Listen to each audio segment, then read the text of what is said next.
talking about the eye contact, the body language, tonality, basically all of the surface level aspects of charisma. But I want to take a step back today and I want to talk about the mindsets that underpin all of those things. Because when you're having a conversation with someone, it becomes very, very difficult to focus on the eye contact that you have, as well as the tonality that you have and the gesticulations all at the same time. When you get the mindsets firmly set in place, all of those sorts of things that are surface level tend to just flow easily. So today I want to talk about six mindsets that lead to the kinds of charismatic behaviors that are going to make your life much, much better in terms of social, professional interaction. And those mindsets are, starting with number one, no matter what, I will be okay. In my opinion, this is the most fundamental mindset to charisma because so many people live their life wrapped in this sort of mental loop of what if questions, right? What if I speak up and my boss doesn't like my idea? What if I ask this girl on a date and she says no? Or what if I lean in for a kiss and even worse, she ducks away, right? What if I were to ask this person to go just as a friend out to coffee and they said, I was busy that day? All of these sorts of things stop people from acting, from speaking up, from expressing who they really are. Now, in the social context, what you need to realize is that the repercussions for even the worst case scenario of every single one of these are not so bad. You recover from these. If your boss doesn't like the idea, fine, move on. If a girl doesn't want to go on a date with you, probably better that you know rather than spending 6 months trying to figure out which signal she's sending that indicates that she does. So when you can get that mindset that no matter what, I will be okay. And I apply this to the social field. I don't necessarily mean that you need to extend this to jumping out of 40-story buildings, but socially, no matter what happens, you will be okay. That enables you to act with a sort of freedom that most people never ever experience. And that means that you can risk social things in terms of cracking jokes, expressing ideas, asking people, expressing how you feel. That means that you can risk that more than other people. And when other people see that you seem to have this immunity to social pressure, that you're expressing who you are more, they will naturally gravitate towards you because that is a strength that most of us really, really want to have in ourselves. The most fundamental piece, no matter what happens, you will be okay. If you ever find yourself stuck, not knowing if you should speak up, come back to this belief. It is so critical. The second belief, I care more about my character than about my reputation. Now, this is basically a quote from John Wooden that I've turned into a belief, but if you take that idea that your character is more important than how people perceive you, what you realize is the way that you are matters more than the way that people think that you are. So many people spend their lives trying to manage the opinions of other people, right? Will they think this if I do that? What happens if I do this? Even if I say the truth, they're still not going to believe me, right? When you focus on just doing the right thing, worrying about your own character, and then letting people form opinions about you, what happens is people see that you're not overly invested in controlling how they feel, which makes them go, wait a second, if they don't care so much about how I feel, I can trust them to be genuine. So it's kind of paradoxical, but if you focus on your character and if you stop investing so much effort into controlling people's opinions of you, what tends to happen is that not only do you feel that freedom to act and be who you are, but people will have better opinions of you. It sounds crazy, but it is absolutely true. The third belief, and in my opinion, this is the one that is the least emphasized and needs to be talked about much, much more. And that belief is that you have impeccable honesty and impeccable integrity. Every single time that you tell a lie, even if it's a little lie, like I'm on my way when really you're still getting dressed and showering. Or if it's a big lie on the other side, the type of lie that could potentially ruin a relationship. No matter what it is, even if you don't get caught, even if there's no negative consequences to the relationship, the problem is that you build a reputation with yourself when you lie. And that reputation is that sometimes you say words that aren't true. Sometimes you are not to be believed. And even if no one else finds out, you know this. Now, this absolutely devastates your ability to speak with conviction. And this is critical to charisma, the ability to look someone in the eye and speak in a way that says to them, I believe 100% the words that are coming out of my mouth. The things that I say, I am fully standing behind. When you lie sometimes, you hurt your ability to speak with conviction all the time. Because in the back of your head, no matter what you're saying, you know that sometimes you lie. And that comes through in little gestures. It can come through in a flinch, in eye contact, in a little waver of the voice. Whatever it is, that is going to break through. So my recommendation to you, if you identify as someone, which is likely that sometimes lies, is to cut that shit out today.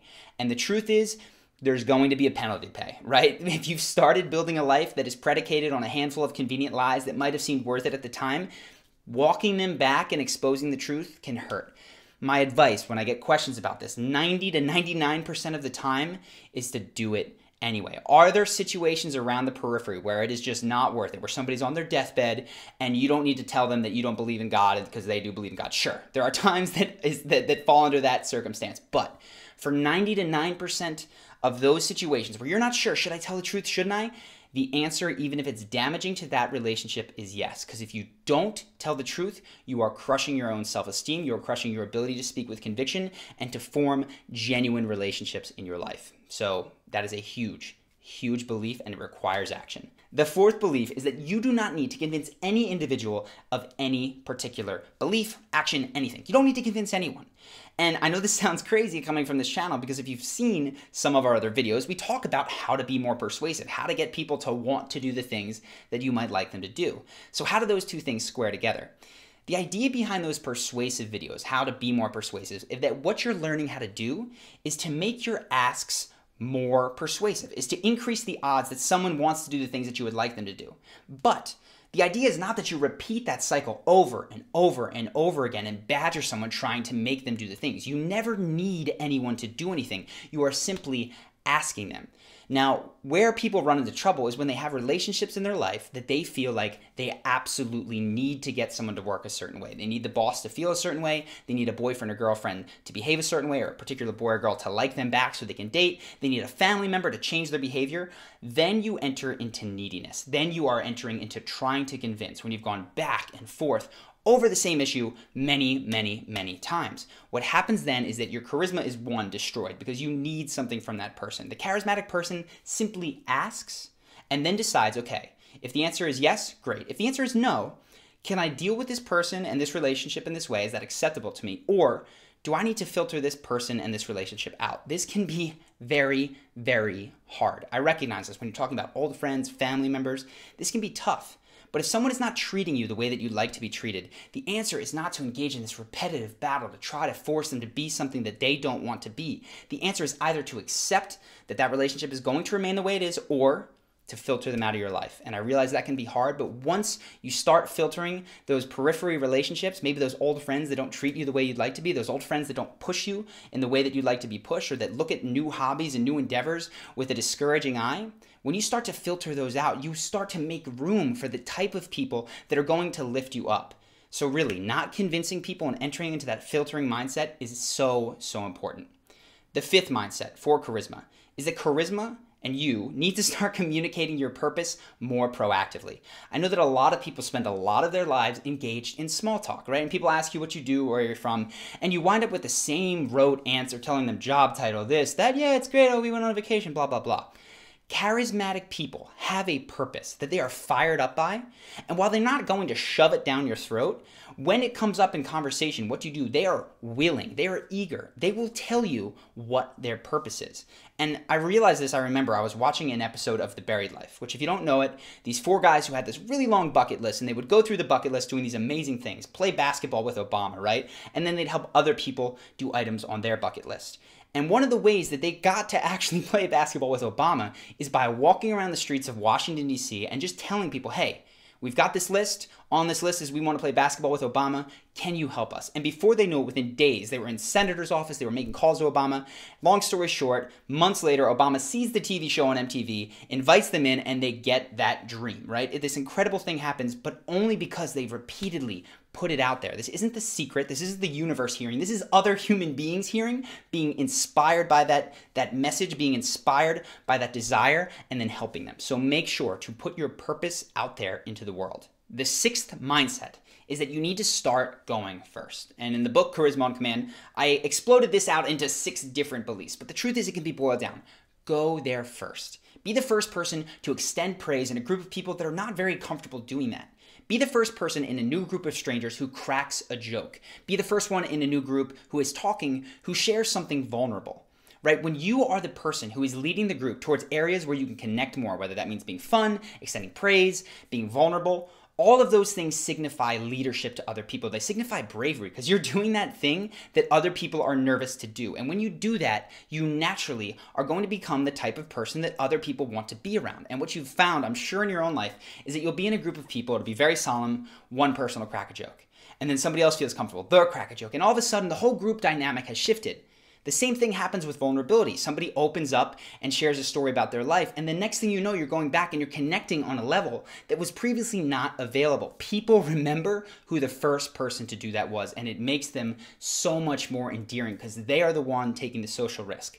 Be the person who takes the risk, who goes there first, and of course, remember that no matter what happens here, it will be okay. That is the fundamental belief. So hopefully these 6 to 12, depending on how you count them, beliefs can be very, very helpful in your own life. As you start to incorporate them, you will find that they make a tremendous difference. This doesn't mean to throw everything else to the side. This means that you can still focus on your eye contact, your body language, all of that stuff, but you want to be building the mindsets concurrently with those sort of surface level things. And if you focus on one of each at a time, that I find is the best way to do it. So I hope that you've enjoyed this video. If you have, you want to learn more about how to change your inner belief in terms of confidence, we've set up a different video that covers how to feel more confident inside of 60 seconds. And this is something that you can do for a presentation, a date, whatever it is. It's a little exercise that is actually very physical in nature, and it will help you feel more confident pretty much like that. A little bit longer than that, 10 seconds to 60 seconds. So if you're interested... Dunque, se sei interessato a questo piccolo esercizio, clicca sul pallino bianco in alto a destra. Ti porterà a una pagina dove puoi lasciare la tua email e poi vedere il video. Se ti è piaciuto questo video e non l'hai ancora fatto, iscriviti al canale e condividi questo video con 1 o 2 amici. Ogni settimana pubblichiamo un video, a volte 2. In alcuni vedrai l'analisi al microscopio di uno o più tratti che rendono carismatica una celebrità, come Robert Downey Jr., oppure un personaggio di fantasia, come Tyrion Lannister. Così potrai aggiungere quei tratti alla tua personalità. In altri video tratteremo un tema specifico, come in questo video che hai appena visto. Perciò iscriviti pure al canale e condividilo con gli amici. Ogni commento, ogni suggerimento sugli argomenti che vorresti vedere trattati, ogni dubbio, scrivilo sotto. Come vedrai nella sezione commenti degli altri video, è raro che non rispondiamo e continueremo a farlo finché c'è possibile. Apprendista carismatico, ricorda, rifletti sugli insegnamenti dei nostri video, applicali, discutine con i tuoi amici per assicurarti di ricordarti i concetti fondamentali da applicare e, se hai dubbi, chiedi chiarimenti fra i commenti. Ecco altri video da non perdere, se vuoi imparare come essere più carismatico. Ci vediamo nel prossimo video.